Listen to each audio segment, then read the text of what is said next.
பிரஷ்யாவின் தலைகுனிவு. 1757 October 16 7 ஆண்டு போர்க்காலத்தில் ஆஸ்திரிய ராணுவம் பிரஷ்யாவின் தலைநகரமாக இருந்த பெர்லினை கைப்பற்றியது. 1740 1748 ஆஸ்திரிய வாரிசு போரின் போது பிரஷ்யாவின் மன்னர் 2ஆம் ஃபிரெடரிக் ஆஸ்திரியாவிடம் இருந்த சிலேசியா மாகாணத்தை கைப்பற்றினார். ஆஸ்திரிய பேரரசி மரியா தெரேசா வளமான சைலேசியா மாகாணத்தை இழந்ததற்கு பழிவாங்க விரும்பினார். சைலேசியாவை மீட்பதற்காக Maria Theresa France, Russia, Sweden, Saxony நாடுகளுடன் கூட்டணி அமைத்தார்.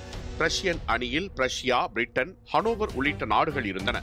இந்த போரின் முக்கிய இலக்கு சைலேசியாவை திரும்ப பெறுவதே. 2ஆம் ஃபிரெடரிக் மிகச்சிறந்த இராணுவ தலைவர் என்றாலும் அவர் தனது தேசத்தை விட பல மடங்கு பெரிய கூட்டணியை எதிர்கொண்டார். போரின் ஆரம்பம் பிரஷ்யாவுக்கு சாதகமாக இல்லை. பிரஷ்யா 4 பக்கங்களில் இருந்தும் அச்சுறுத்தப்பட்டது.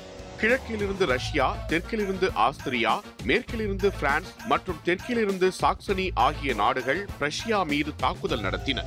1757ஆம் ஆண்டில் ஃபிரெடரிக் ஒரு சில வெற்றிகளை பெற்ற போதிலும் கடுமையான இழப்புகளையும் சந்தித்தார்.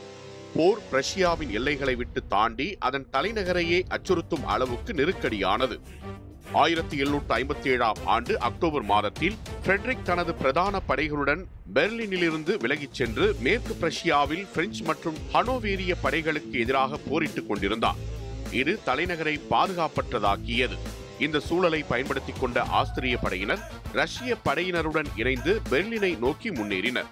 அக்டோபர் 16 1757 அன்று ஹாடிக்கின் தலைமையிலான ஆஸ்திரிய படைகள் பெர்லினுக்குள் நுழைந்தன. ஆக்கிரமிப்பாளர்கள் நகரை சூறையாடாமல் பெருமளவிலான போர் நிதியையும் ஆயுதங்களையும் சேகரித்துக் கொண்டு விரைவிலேயே நகரை விட்டு வெளியேறினர். ஏனெனில் ஃபிரெடரிக் விரைவாக தலைநகரை நோக்கி திரும்புவார் என்று அவர்கள் அஞ்சினர். இந்த ஆக்கிரமிப்பு தற்காலிகமாக இருந்தாலும் இது ஃபிரெடரிக் மற்றும் பிரஷ்யாவின் கௌரவத்துக்கு ஒரு பெரிய அடியாக அமைந்தது.